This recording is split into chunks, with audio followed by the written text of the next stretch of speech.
Premièrement, on va parler sur la nouvelle naissance avant d'attaquer l'adoption et la rédemption. C'est ça, non?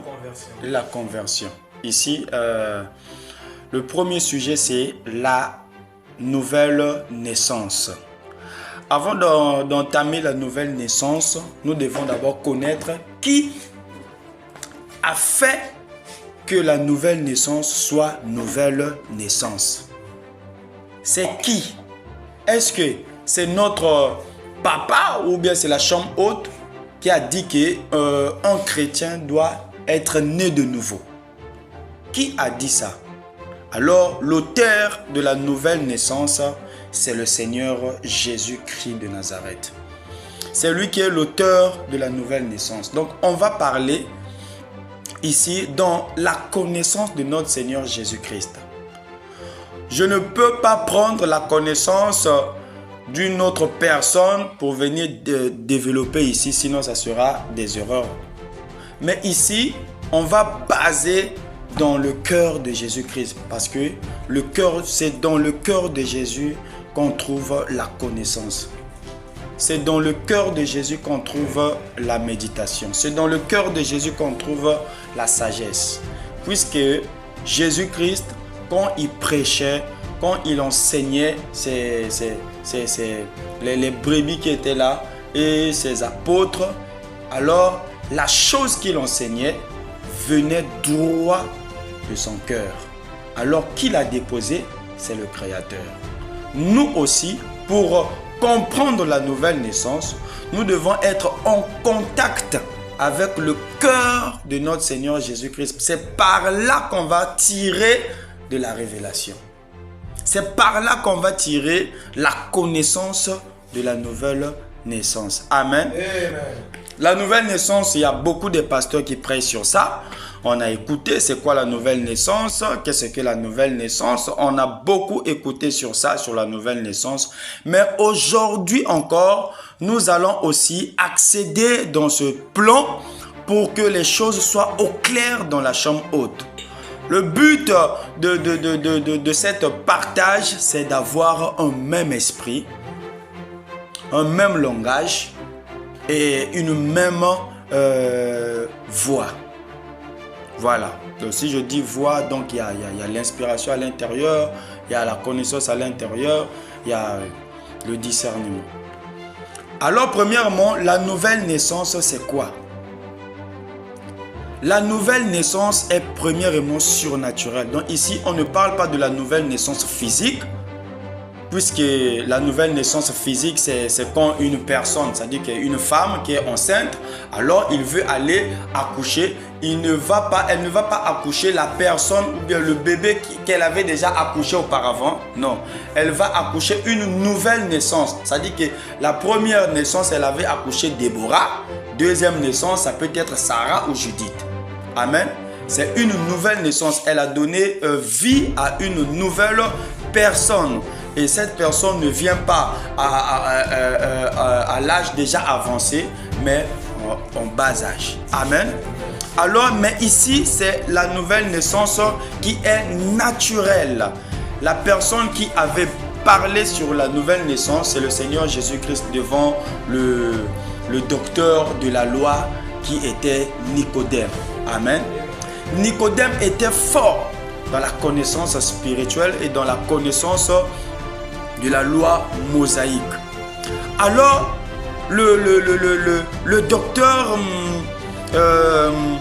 comment il s'appelle?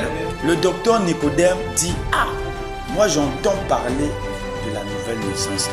Nouvelle naissance, la nouvelle doctrine là, moto oya memi biso doctrine mososo ngana zo yoka Jésus oya azoloba nini ngana zo yoka trop bazeko na ye. Il faut que ngana kende ko tuna na kende ko poser la question na mona, est-ce que vraiment moto oya vraiment aza na molimo nzambe to aza vraiment na connaissance wana eza permissible na moto nyonso a recevoir yango. Amen. Amen. Alors Nicodème est venu trouver Jésus-Christ. Qu'est-ce que ça dit que Nicodème, quand il est venu trouver Jésus-Christ, il dit: ah, moi je suis en train d'entendre ça et ça et ça et ça et ça. Jésus lui dit: ah, si quelqu'un ne naît d'eau et d'esprit, il ne peut voir le royaume des cieux. Nicodème lui pose la question. Comment un homme qui est déjà né, il a grandi, il est déjà devenu vieux, peut retourner encore dans le ventre de sa mère et renaître? Ah, c'est là où Nicodème a tapé de côté. Amen. Nicodème pensait que c'était une nouvelle naissance physique. Alors Jésus-Christ parlait de la nouvelle naissance spirituelle. La personne qui doit écouter le Seigneur Jésus-Christ doit être en contact avec lui et en contact avec ce qu'il dit. Puisque ce que Jésus dit, il ne le dit pas physiquement, mais il dit des choses spirituellement expliquées matériellement.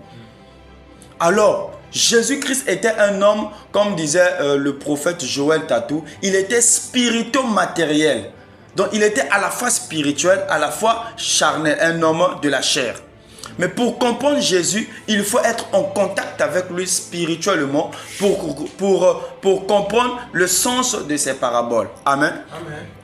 Donc, la nouvelle naissance ici, c'est spirituellement. C'est surnaturel. Ce n'est pas la chose qu'on peut voir, mais c'est la chose qu'on peut comprendre. Amen. Alors, la nouvelle naissance ici, je veux expliquer ça clairement pour aller un peu plus vite. Les églises pratiquent la nouvelle naissance comme né d'eau, naître d'eau. Alors, les églises ont des coutumes de prêcher, de faire des catéchismes en disant que avant d'adhérer dans le corps de Christ, avant de faire l'œuvre de Christ, il faut que la personne doit être née de nouveau. C'est là où les brebis posent des questions. Mais naître de nouveau là, c'est comment? Et c'est là où on va expliquer dans le catéchisme. Alors, dans le catéchisme, on nous dit le baptême d'immersion. Donc, on te fait plonger dans l'eau, on te fait sortir. Là, tu es né de nouveau. Le pasteur va dire que crois déjà que tu es né de nouveau. Amen. La chose ne va pas se manifester corps à corps. Tu vas voir que oui, c'est vrai, je suis en train de voir maintenant mon esprit. Je vois des visions, je vois des révélations. Non, premièrement, c'est d'abord la croyance. Tu crois que tu es né déjà de nouveau. Ça, c'est selon la pratique physique des religions. Naître de nouveau, c'est être baptisé d'eau et d'esprit. Alors ici, on nous dit, elle ne peut s'expliquer par des choses qui se trouvent déjà dans ce monde. Le verset 6 insiste sur la nature surnaturelle de la nouvelle naissance. Ce qui est né de la chair est chair, ce qui est né de l'esprit est esprit. Amen. Amen. Alors, j'entame encore une chose.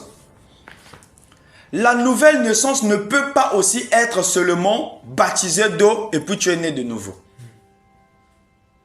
Et avant que la personne puisse être née de nouveau, qu'est-ce qu'il doit faire premièrement? Il y a des étapes. Il y a des étapes qui font que la personne soit née de nouveau. Il y a beaucoup, on a 4 étapes d'une brebis pour accéder à la nouvelle naissance. Ce n'est pas le fait d'entrer dans l'eau, se baptiser et puis que tu dis que tu es déjà né de nouveau. Or, là, tu es en train de taper à côté. La naissance de nouveau, là, ne sera plus une naissance de nouveau. Ça sera seulement entrer dans l'eau, se baigner et sortir. Amen. Hein? Amen. Donc, ici, on a 4 étapes d'une personne qui va être née de nouveau. La première étape, c'est quoi? C'est prendre conscience de notre position devant le Créateur. Première étape. Donc, la personne à qui, vu que toi tu es ministre, tu vas maintenant donner naissance à une brebis. Qu'est-ce que tu vas faire? Ça dit que la personne là, la brebis là, doit prendre premièrement, il faut enseigner à la brebis de prendre conscience à sa position devant Dieu. ozolobake mwana yo ozokende baptême, il faut ozwa conscience na yo liboso ya Nzambe. Est-ce que vraiment tu es conscient de naître, de faire cet acte de la foi? Est-ce que tu es conscient? Si il est conscient, alors il va accéder aux deuxième étape qui est avouer d'avoir besoin de son pardon. Donc, la personne doit avouer d'avoir besoin du pardon céleste. Il doit se confesser. Quand il va accéder à cette confession, la confession là va lui aider d'accéder à un nouveau corps, qui est le corps spirituel. Quand il est en train de confesser, ça veut dire qu'il est en train de renier, il est en train de rejeter la vie ancienne qu'il avait passée.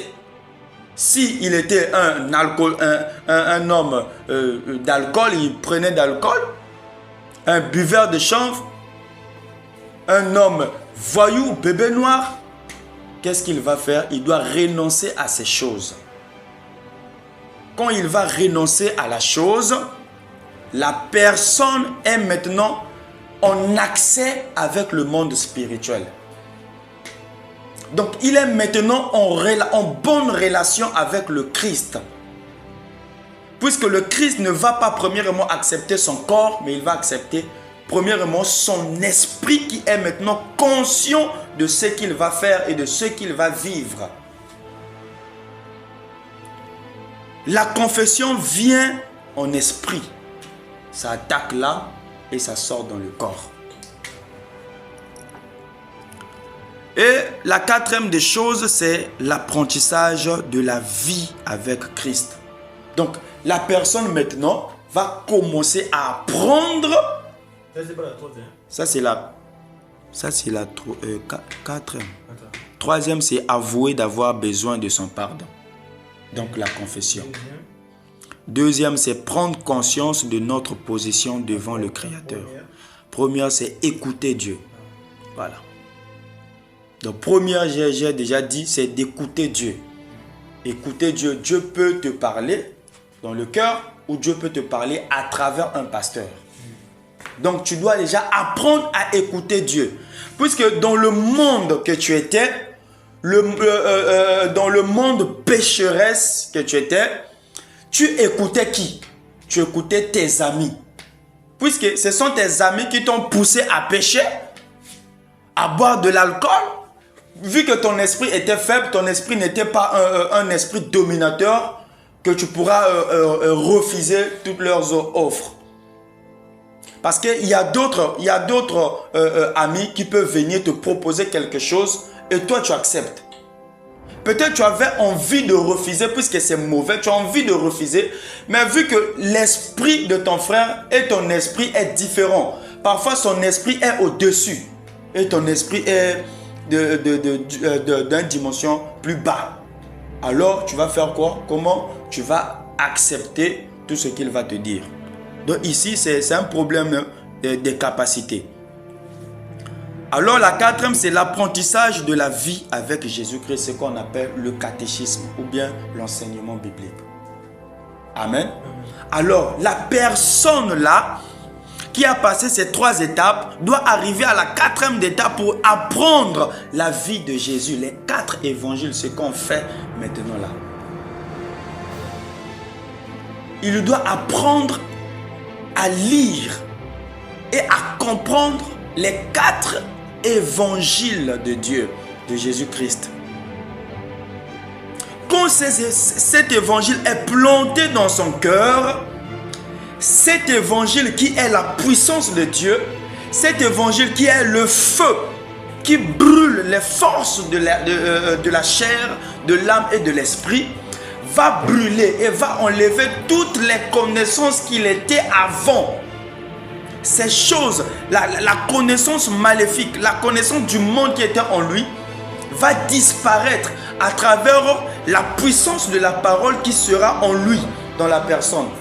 Et quand la personne va accepter cette puissance, la personne va accepter la parole, il aime cette parole, vu qu'il écoute Dieu, il a aimé déjà Jésus. Alors quand l'amour de Jésus sera en lui et la parole sera en lui, quelles que soient les tentations du diable, il sera toujours tête haute, poitrine bombée. Il ne va plus céder la place au diable. Parce que le diable sera maintenant un esprit étranger. Et Dieu sera maintenant son maître. Donc la personne a changé de dimension à autre dimension. Déjà, ça, on va appeler ça déjà naître de nouveau, mon papa. Avant que tu entres dans l'eau, puisque entrer dans l'eau, c'est juste comment on va appeler ça? C'est juste des choses palpables, donc des choses matérielles. C'est l'explication des choses spirituelles. Donc avant d'accéder dans l'eau, de voir les choses physiques, c'est d'abord le Saint-Esprit va t'amener à transformer d'abord ton esprit. C'est de faire naître de nouveau ton esprit. Vu que ton esprit était condamné à faire que le mal, alors quand le Saint-Esprit entre en toi, tu écoutes la parole de Dieu, le Saint-Esprit te transforme, il te fait naître déjà de nouveau en esprit. Né d'eau et d'esprit. Ça, c'est naître de l'esprit. Il te fait naître de l'esprit. Alors, quand tu finis ça, tu rentres dans l'eau. C'est juste les formalités. Amen. Il y a d'autres personnes aussi, avant d'être né d'esprit, il va d'abord être né de nouveau. Tel que moi, avant, ce que je suis en train d'enseigner là, ce sont des choses qui sont claires. Ce sont des choses qui sont vraies, mais ce n'est pas ce que j'ai fait. Ce n'est pas ce qu'on m'a montré. Mais moi, j'ai fait ce que le Saint-Esprit m'a montré. Puisqu'à la Pentecôte, on avait l'école de catéchisme, mais on n'enseignait pas vraiment ces choses. Nzambi nani nzambi vovo kasi kalala kabina bisi luange vovo imonika kalembolo zola nzambi. Singeza veya ngeme sala jenu.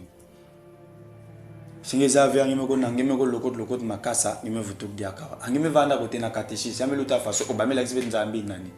Tu vois, au fait, il y a une récitation. Il y a une kaka, bang batem mango salam déjà, mon code na batem, mon code mon sa qui salon nzamu tout ma beaucoup no simbango tout ka mbango zos bandinga mazulu. Amen. Alors le Saint-Esprit à la Pentecôte m'a pas amené premièrement sur ces choses. Il m'a amené dans le catéchisme, c'est bien.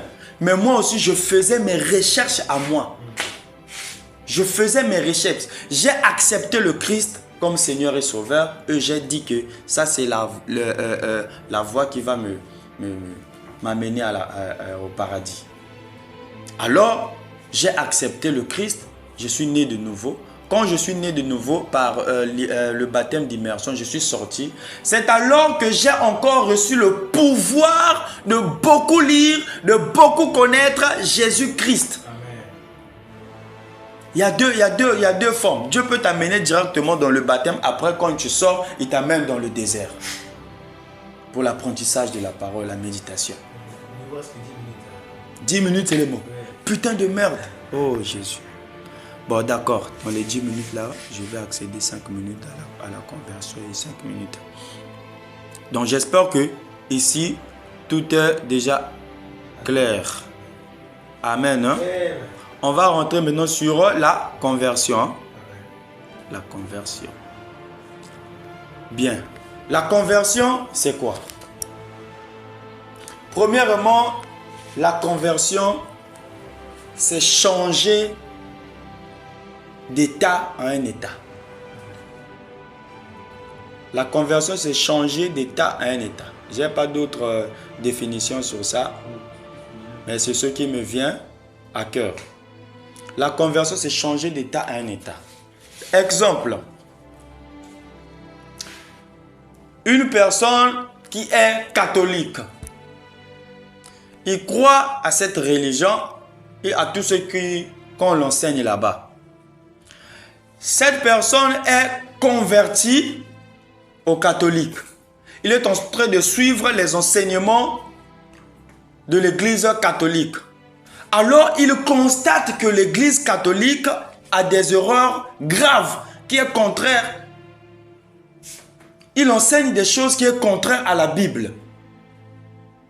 Alors, qu'est-ce qu'il va faire? La personne ça va attirer l'attention de la personne.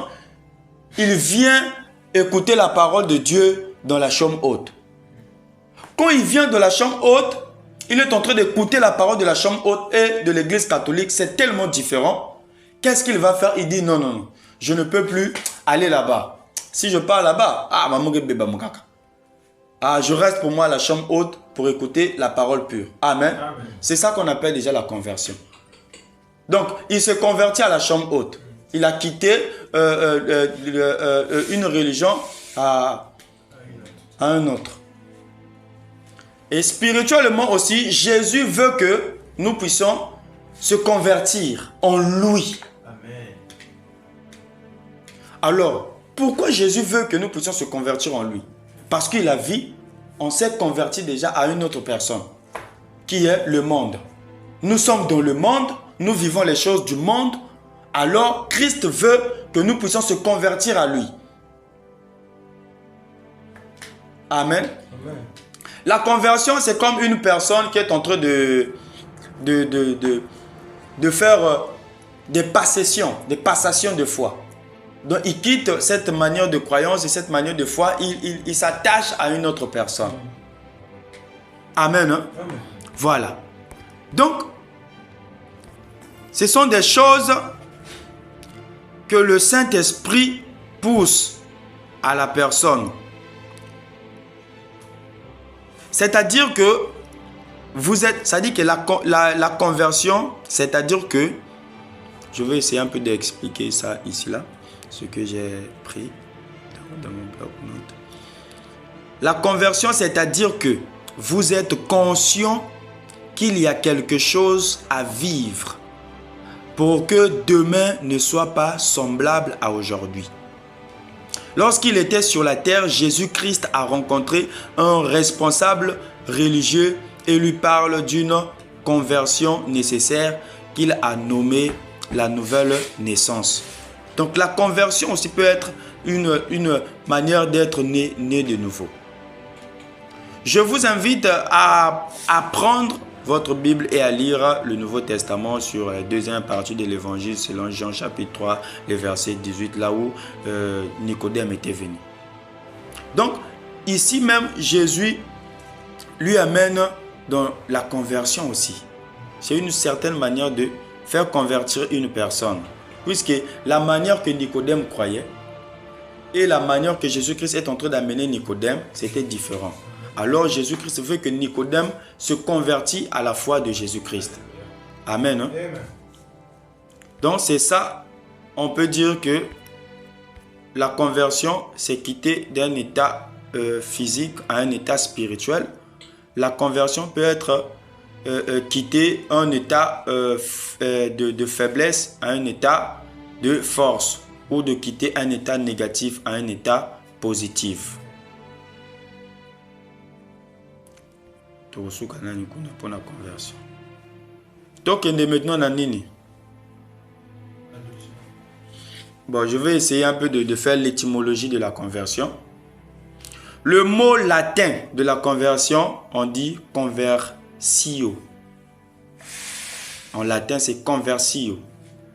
Conversio a traduit le terme grec épistrophé dans le terme grec, qui désigne d'abord l'acte physique de revenir sur ses pas. Désigne ensuite un changement d'attitude au profit des valeurs ancestrales, avec une connotation positive. Le mot évolue ensuite vers le choix d'un système de pensée à un autre. Alors la tradition judaïque, le terme conversion dans la tradition judaïque, c'est shub, que l'on retrouve dans la Bible, impliquer la rencontre de l'homme avec Dieu et la conclusion d'un pacte avec lui, qui n'exclut pas la réciprocité, c'est-à-dire conversion de Dieu à l'homme. En latin, conversio, à partir de son sens premier de transformation des choses, désigne un changement mental chez l'individu. Donc la conversion, c'est un changement mental. C'est un changement mental de l'individu. La personne ne va pas changer physiquement ou se transformer en non. C'est un changement mental. C'est-à-dire que la manière que tu croyais et la manière qu'on te montre maintenant, tu sens qu'il y a différence. Et ici, c'est la vérité. Je me convertis à lui. Et c'est pas un temps de dire Amen. Hein? C'est le chose de Dieu. Constant écrit yes. Et aujourd'hui, si on prêche Jésus, c'est pour faire convertir les âmes à Christ. C'est ça la mission de la chambre haute. On dit ici la mission de la chambre haute, c'est d'éclairer, apporter la lumière dans les ténèbres, pour but de gagner les âmes. On peut dire aussi pour but de convertir les âmes. Parce que quand on gagne les âmes là, pourquoi on gagne les âmes? Parce que pour les convertir, à qui? À Christ. Au maître de la divinité. Alléluia. Donc c'est lui, c'est Jésus qui est la conversion. Amen. La personne pour être convertie, il faut venir à la conversion. Alléluia. À la source. Amen. Pour qu'il soit maintenant une personne convertie. Alléluia. Amen. Amen. Thank you. Le troisième, dernier, c'est l'adoption. L'adoption. Alors, sur l'adoption, on va dire que l'adoption, c'est-à-dire l'acte de s'occuper d'un enfant étranger comme il était nôtre, est mentionné soit en rapport avec des enfants d'Israël, le peuple de Dieu. Ici, lorsqu'on nous parle de l'adoption, physiquement, l'adoption, c'est une personne qui n'a pas d'enfant ou bien qui a un enfant déjà, mais il veut avoir encore un autre. Ezala lokola mwana na ye. Yepe azala na part na ndako na ye. Mak moko na bana na ye. Et bon, surtout les hommes riches. C'est les hommes riches qui font ça. Bon, j'ai que deux petits garçons ici. Il me faut avoir une fille déjà assez grande qui peut faire le travail de la maison. Alors, qu'est-ce qu'il va faire? Il va aller dans les orphelinats. Dans les orphelinats, adopter une fille là-bas. A signer déjà ma papier que n'a adopté hier pour la vie. C'est pas que non, n'a joana nié après n'a zongi ça, non. Pour la vie. Voilà, l'adoption est pour la vie. Alors, quand il va faire ces signatures, ces signes, la personne qui est en train de donner la fille à l'adoption, il dit à l'homme de signer. Quand le boss vient de signer, ça dit que le cachet est déjà là. La personne est déjà adoptée. On peut finir la pensée. Ça, c'est... Oh, ni Bilo Kwango. Finir la pensée quand même, t'as pas 2 minutes. Bien, merci. Donc la personne est déjà adoptée. Il vient, il va partager la part. Alors ici, donc, j'ai expliqué le physique. Alors, dans le spirituel, l'adoption vient de Dieu par son Fils, Jésus-Christ, qui a amené les esclaves, qui a amené les pécheurs, qui a amené les hommes qui n'ont pas de sens, de devenir enfants de Dieu à travers cette adoption par Jésus-Christ. Si Jésus-Christ n'était pas venu ici sur la terre, on ne devrait pas avoir des enfants adoptés. Puisque ce qu'on appelle un adoptant, c'est Jésus-Christ. Un adoptif, c'est quelqu'un qui a été adopté. Jésus-Christ est notre adoptant. Il est venu adopter les enfants qui étaient les enfants du diable, qu'ils sont devenus maintenant enfants de Dieu. En faisant comment? Il a payé le prix sur la croix pour que les enfants qui a été pris par le diable deviennent maintenant enfants de Dieu à travers Jésus-Christ. Quand tu vois Jésus-Christ devant toi, tu vois l'adoptant. Alléluia. Quand tu vois Jésus-Christ devant toi, sache déjà que tu es un adoptif. Amen. Ou comme il est déjà adopté. Amen. Donc, la mission aussi de Jésus-Christ sur la terre était de venir adopter les enfants. Amen. Sans adoption, on ne devrait pas être des enfants de Dieu. Il faut qu'il y ait une adoption parce qu'on était vendus. On a été vendus par le diable. On a été vendus par nos ancêtres. Les comportements qu'affichaient nos ancêtres. Mais Dieu a vu. Non. Le diable a commis ça. Dans le monde spirituel, il fallait qu'il y ait une adoption. Alors, c'est pour cela que Dieu a dit, Dieu n'a pas envoyé son Fils unique pour qu'il juge le monde, mais pour que le monde soit jugé par lui. Il a tant aimé le monde, il a envoyé son Fils unique, afin que quiconque croise en lui ne périsse pas, mais qu'il ait la vie éternelle. Donc, la mission de Jésus était de venir adopter des hommes puissent devenir les enfants de Dieu. Alors, la personne qui est adoptée de Dieu est égale aux enfants de Dieu. Si tu n'étais pas enfant de Dieu, si Dieu t'a adopté parce que tu n'étais pas son enfant, il veut maintenant que tu puisses devenir son enfant à travers son Fils Jésus-Christ. Alors, il faut qu'il y ait Jésus-Christ puisse descendre pour te prendre. Tu vas seulement croire que Jésus-Christ est le Seigneur et Sauveur, tu es déjà adopté, mon frère. Quand tu crois déjà que Jésus est le Christ, le Sauveur, le Messie, mon frère, il t'adopte déjà. Et quand tu viens déjà en lui, il t'amène au Père. Quand tu vas voir le royaume des cieux, tout ce qui se trouve dans le royaume des cieux, là, frère, n'aie pas peur. Quand tu vois les princes sont là, sache déjà que tu es déjà frère et prince. Ce qui va trône et belé, ça kuna kende ko fa angel likolo a trône mo ngape na gomi prince. Tu partager richesse égale ngana yo. Tu deviens enfant de Dieu. C'est ça qu'on appelle l'adoption. Et nous sommes adoptés dans sa famille, donc dans la famille de Dieu. Mais à tous ceux qui l'ont reçu, à ceux qui croient en son nom, il a donné le pouvoir de devenir enfant de Dieu. Donc quand tu crois, tu reçois Jésus-Christ. Il te donne déjà le pouvoir de devenir enfant de Dieu. Tu n'es plus enfant du diable.